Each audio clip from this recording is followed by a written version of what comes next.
Good afternoon, I'm Denise Tan, and this is One News Now. Typhoon Jenny has further intensified as it accelerates northwestward over the Philippine Sea. It was last spotted some 600 kilometers east of Calayan in Cagayan. The typhoon is packing winds of up to 140 kilometers per hour and gustiness of up to 170 kilometers per hour. Jenny is forecast to move generally northwestward until Tuesday. It is expected to reach its peak intensity tomorrow and exit the Philippine area of responsibility between Thursday and Friday. Signal number 1 is now up over Batanes, Cagayan, Babuyan Islands, Apayao, and some parts of Isabela in Ilocos Norte. Jenny's trough is causing scattered rain showers over Cagayan, Isabela, Aurora, Quezon, and the Bicol region. As for the southwest monsoon or habagat, it is triggering rains over the Visayas, Zamboanga Peninsula, and Mimaropa.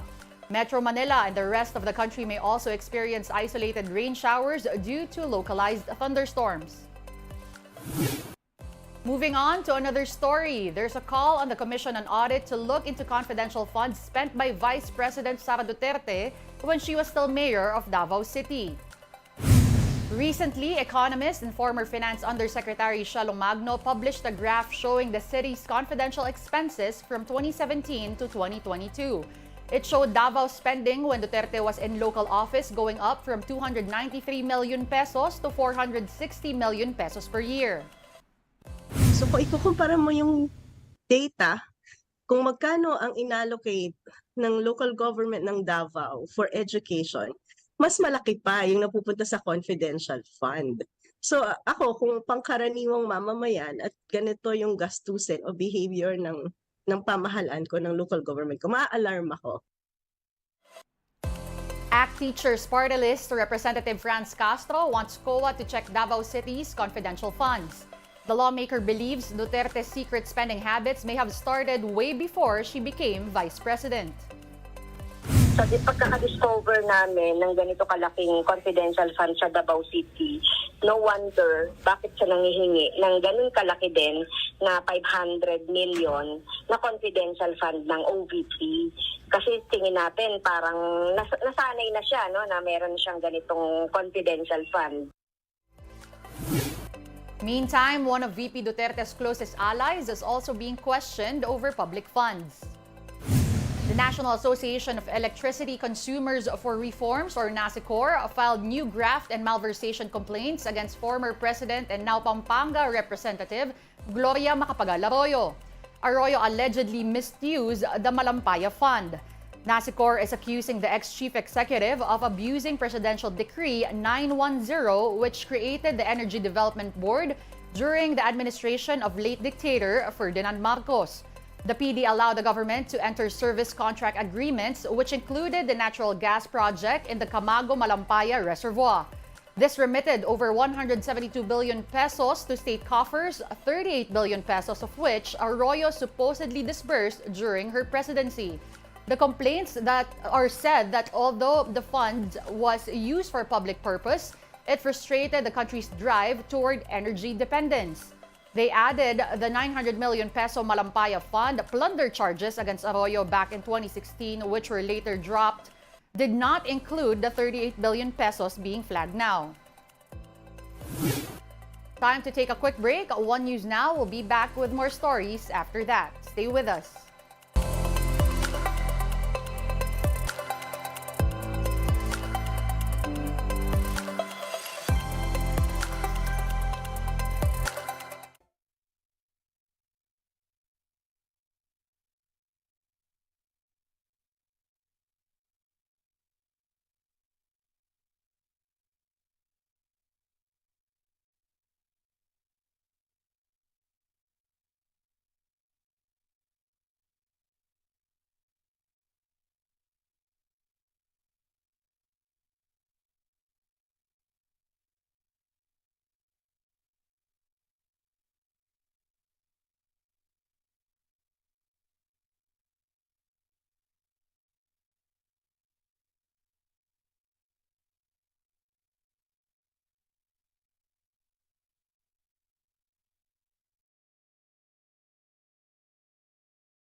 you're still watching One News Now, I'm Denise Tan.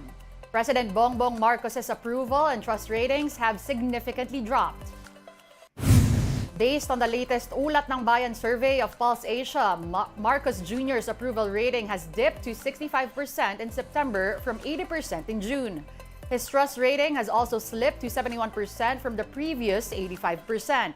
Aside from Marcos, Vice President Sara Duterte's approval and trust ratings took a dive as well to 73 and 75%. The survey was conducted from September 10 to 14 through in-person interviews with 1,200 adults. An investigation is underway after the ransomware attack on PhilHealth's electronic system. But even before the breach, the state health insurer's database security has been outdated for quite some time. Let's get the details from Brian Basa, who's on the phone right now. Brian, how long exactly has it been this way for PhilHealth? Well, Denise, it's been 4 months. PhilHealth says the license of its antivirus software expired in May. They had to re-procure it, which takes a while. But the state health insurer isn't saying outright that this led to the ransomware attack over a week ago. After all, investigation is ongoing. PhilHealth is working with the police, state investigators, and privacy officials to find out who's accountable for the system breach. Alongside this, the state health insurer is working to beef up its cybersecurity. Officials will release what they call a laundry list of equipment and infrastructure. They will buy these using PhilHealth's corporate operating budget, so there's no need for congressional action on this one. The procurement list will also be for approval by the Department of Information and Communications Technology. This is to ensure that the project will be free of any irregularities.